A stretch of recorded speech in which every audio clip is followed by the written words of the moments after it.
Welcome everybody to the first drivers' press conference of 2025 ahead of the FIA Formula One Australian Grand Prix. Same format as last year, 2 groups of 3.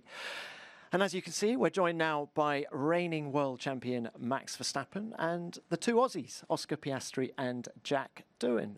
Very warm welcome to you all. Hope you've had a good winter. Max, let's start with the champ.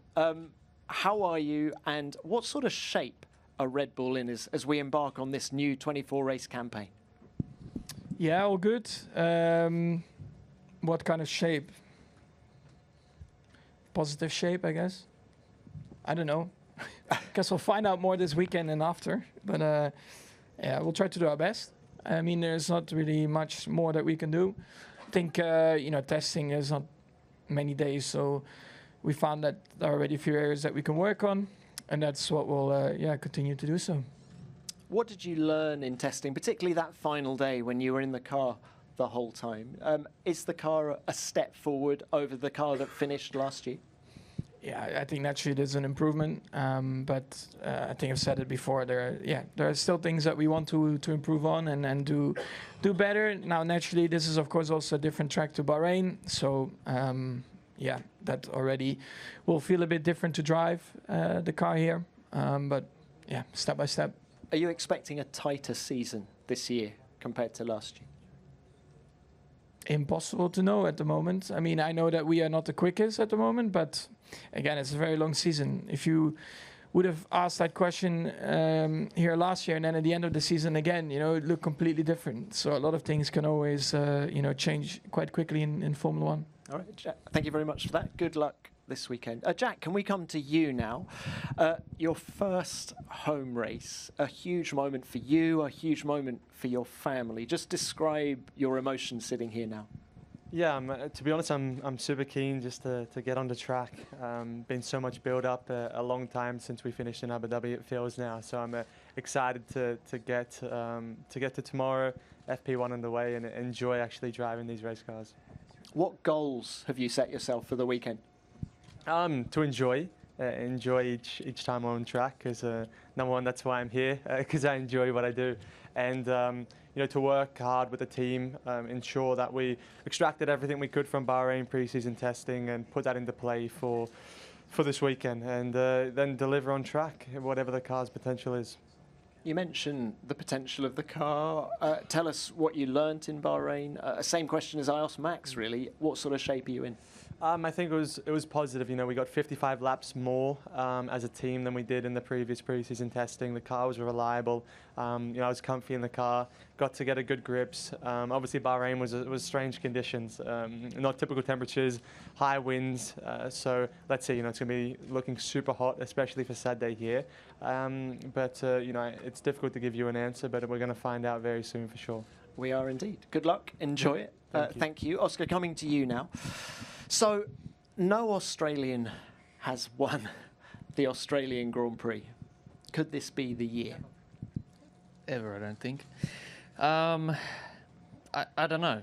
We'll see. I know what you want me to say, and everyone's headline can be that, but we'll see. I think obviously no one really knows what to expect. Testing went pretty well, but you don't know where everybody sits. I think we're pretty happy with how our test went, but as we've said, Melbourne's a completely different track to Bahrain. The weather's going to be different to Bahrain and different every hour by the look of things. So it's going to be an interesting weekend for sure. But I think hopefully we're expecting to be somewhere up the front.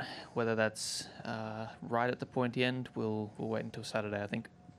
Not long to wait. And you come into the weekend with a new contract in your back pocket.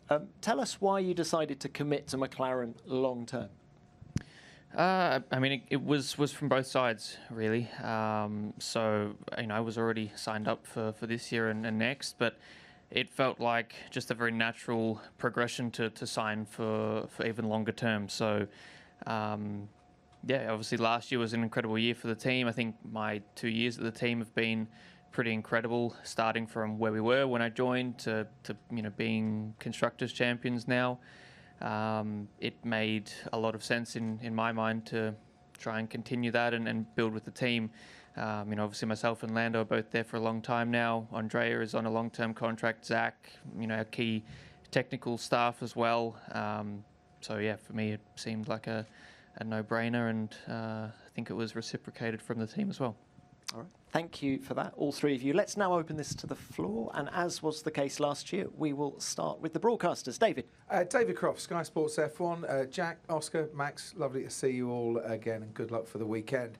Max, I'm going to turn to you if I can, and yeah, can't predict this season, but you've had 3 successful title defences. What goes into a season? What are the plus points and the minus points that go into a successful title defence? Where can it be won and lost? And once you've helped us with that answer, is this going to be your toughest title defence yet? Yeah, there's a lot of things that you make me think about that I actually don't think about. So it's actually way more relaxing to just go into it, trust the people around you, and go from there. Work hard on and off track, try to address things that you don't like in a car or whatever. And always try to do the best on track yourself. Try to minimize mistakes and keep scoring points. And is this going to be your hardest one yet, do you think? I don't know. I don't think about it. Really? Yeah, I don't. There's no reason to think about that yet. All right. Thank you, Max. Yep, next one. Nelson Valkenburg, Viaplay Netherlands. For Oscar, congratulations on your new contract. You probably haven't binged Drive to Survive yet. But we heard Zach Brown saying this is the start of the age of Lando Norris. Did you make him swallow his words a bit when you signed that contract, or is that the goal for this weekend? I haven't watched, to be honest. I feel like I have a pretty good idea of what happens, so I don't need to watch it again on TV. No, obviously there's a lot of things in Drive to Survive that, you never quite know whether it's how it's been cut up, but no, I think for myself, I'm very confident in what I can do myself, and I think we're going into the season starting from zero for both of us, and we're both obviously going to be trying to fight for a world championship, hopefully. So yeah, I'm pretty confident in what I can do, and aware that there's things that I need to do better from last season, but I'm confident that we've done a lot of hard work to try and improve that and go out and have a good year. Thank you, Oscar. Craig Slater, Sky Sports, another one from Max again. I think you spoke to the Dutch media and said you didn't think you could contend for victory here. Is that circuit specific and where your car's at, or are you particularly concerned about the pace you saw from McLaren? Exactly that. Yeah. Yeah, I don't know. You answered it for yourself. Yeah. Okay, next one, please. Yep, Mara. Mara San Giorgio, Sky Sport Italy. A question to Oscar. Oscar, do you have the feeling that you can open as a team a Red Bull style cycle of recent years? No, I don't think so. Obviously that would be ideal to try and have that level of success and competitiveness, and I think that's what every team dreams of and what every driver dreams of. But I think at this point of the regulations, I think with how last season went, expecting that is incredibly naive, and I think this season is going to be just as tight, if not even tighter, than the second half of last year, especially. So yeah, of course that's what we want to aim for, but we have a new set of rules coming next year that's probably going to change the pecking order quite a bit, or at least the gaps quite a bit. So I don't think it's the same circumstances, but also I think this year is going to be an incredibly competitive year of F1, and as much as I would like to try and have that level of success, I think it's going to be very, very tough. Thanks, Oscar. Next one, please. Yep, Nelson. Question for Jack. How important was it for you to get that Abu Dhabi race under your belt?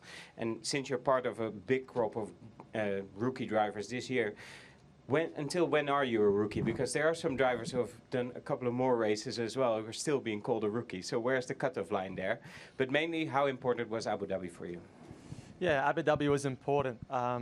to be honest, going into Abu Dhabi, there was nerves, and to be honest, I was already, thinking about here this weekend back then, and my sort of feelings have changed quite a lot since then, with so much time to digest that this weekend's going to happen, a lot of off period, and I've become very comfortable and relaxed with what's to come, and it's helped a lot. The team also have been amazing to aid with that, and to be honest, Abu Dhabi was great just to go through the motions and learn how the weekend goes, actually being in the driver's seat and not from a third point of view.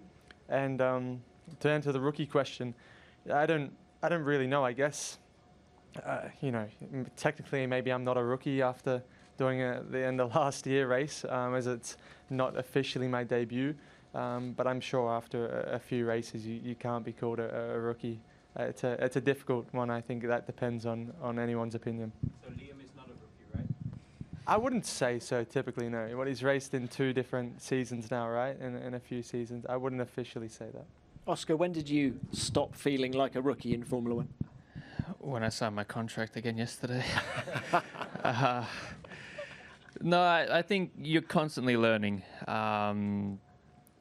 Even now, 2 years in, there's still things you always learn, improve.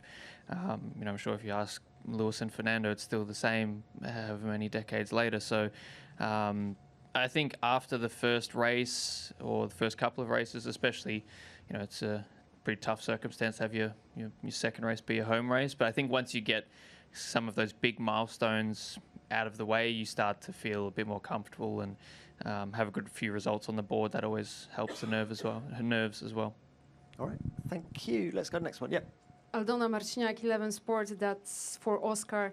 Oscar, obviously everyone sees McLaren as a favorite at the start of the season. If that's the case, what are the rules of engagement? Have you already talked about how you will handle things internally between yourself and Lando?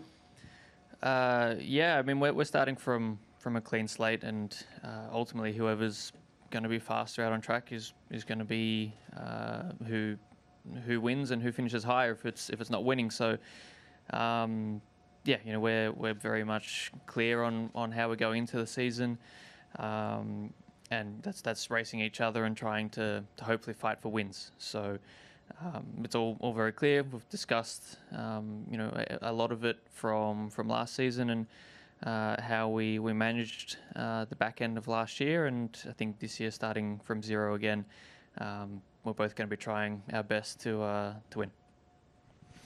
Thanks, Os. Next one. Hello, Margot Lafitte for Canal+. Question from Max. 10 years ago, you were starting your first race for Toro Rosso. This year, it's Isaac Adjar who's playing the same part. What's your feeling about this new French guy, and more about maybe the young Red Bull talents coming in Formula One? Yeah, it's a long time ago now. It's great to see. I mean, in general, it's nice that there are so many. Yeah, I'm allowed to say rookies, right? Because, I mean, it's up for debate, I guess, whoever is a rookie. But anyway, it's just young drivers getting into Formula One. And, of course, are hopefully here to stay for a long time. So, yeah, the excitement, also the unknown at the same time. It's good. It's fun to see from my side as well. And, from the Red Bull pool as well, to see these young drivers come in and finally having these opportunities. It's great. And I'm excited to see how they will perform, throughout the year and in the coming years. Thanks, mate. Yep. David Croft, Sky Sports F1. Let's get down to the nub of it, Oscar. At McLaren, we have a 24 Grand Prix series where an Australian goes up against an Englishman for the battle at McLaren. Then in November, Australia against England's men's cricket teams play out the Ashes. In which of those series does the Australian have the better chance? I'd like to think both of them. I mean, to get it in early, the Ashes is not even going to be a contest, Crofty. Are you rebuilding again? No. No, it's going to be I was going to say the same result as last time, but the trophy's staying in the same place. I think for the season, obviously, I'm confident in what I can do as a driver, and I think last year I think I proved to myself in a decent portion of the year that what I'm capable of, and really took confidence from, especially the wins and some of the better races from last year. I think now just trying to do that every race weekend is kind of the goal. So I think with Lando, it's obvious that he's incredibly talented, and it's never going to be easy going up against him. But I'm confident in my own ability to try and prevail this year. Good luck, but not in the cricket. Thank you.